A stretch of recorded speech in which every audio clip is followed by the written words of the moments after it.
Hey everyone, Mr. Owlman8 here. Okay, so here's an update to let you all in the know.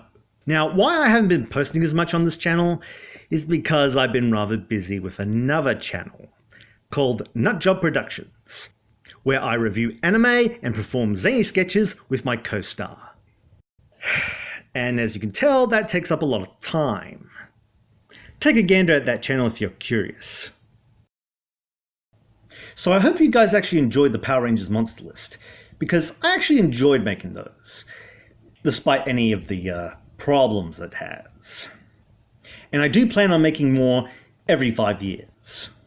It'd be kind of like a Forbes magazine sort of thing, but with monsters. Now, there is a process on how I go about it, and I want to let you guys in on it. So, yes, I watch the show and look at the monsters and analyze set monster, and as you may know or not know, I look at two qualities and see of how formidable they are and how unique they can be.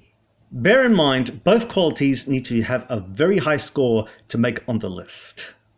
Now, the scoring system is a scale of 1 to 10, and the highest they can get to is 20 in total.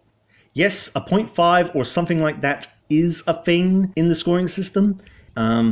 And yeah, that does happen a lot, all things considered. Here's an example of what I'm talking about here. Okay, so take the formidability, for example. Let's say you had one monster and he was facing one ranger.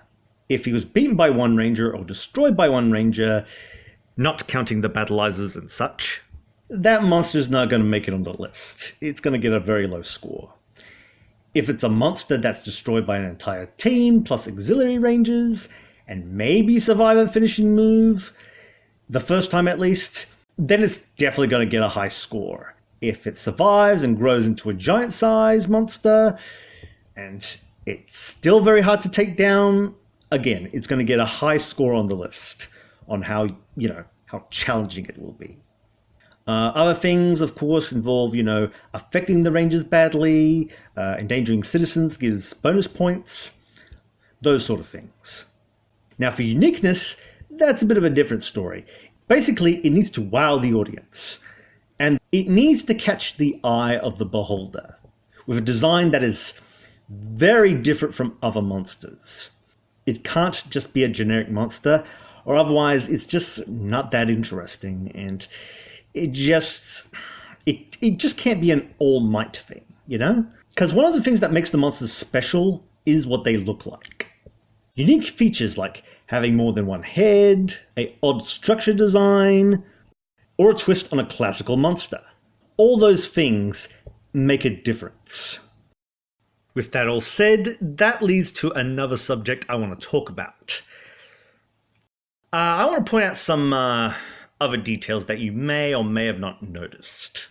Now, if you have seen the list, you may have noticed that there are certain monsters that have been missing from certain seasons.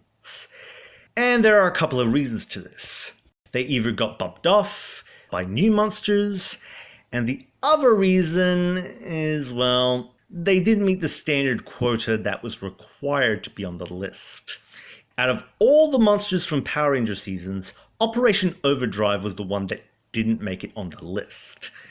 And there's a reason for that. No, it is not because it was a bad season and all that fanboying, whiny crap that they keep yammering about. No.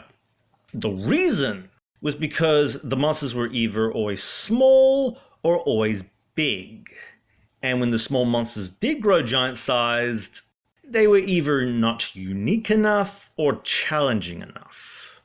And for the monsters that are always giant, they are usually piloted by the villains, which technically makes them evil Zords. And evil Zords do not count on this list. So one other issue I need to address. There's a very small % chance that the monsters from Beast Morphers will show up on the next list. Because the monsters in Beast Morphers, the regular size monster and the giant monster, are two separate entities. Which means their scores on how challenging they are halved. Add to the fact that the regular monsters are usually beaten by one or two rangers with their pea shooters, and the giant ones is beaten by a warrior mode Zord, That makes their score on formidability fairly low. As for their uniqueness, they are also another factor as well. Well, the regular ones are okay, but as for the giant ones, they aren't relatively unique. They're just standard model Gigadrones with a few accessories added in.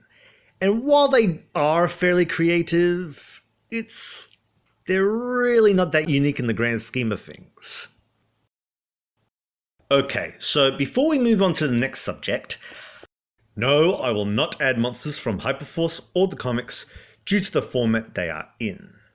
The Hyperforce monsters' uniqueness and toughness are very subjective, and since we don't have the official appearance of set monsters, I cannot determine set uniqueness. As for how challenging they are, it's a game, and that all really depends on the player of the game. As for the comics, again, different format, and I'm not just going to mesh them together with the TV show. Besides, there are way too many monsters in this franchise as it is, without adding any new monsters from another format. Now for the animated fanfics that I've been working on, I've decided to discontinue those for a reason. The purpose for those openings was to fill a void in the franchise.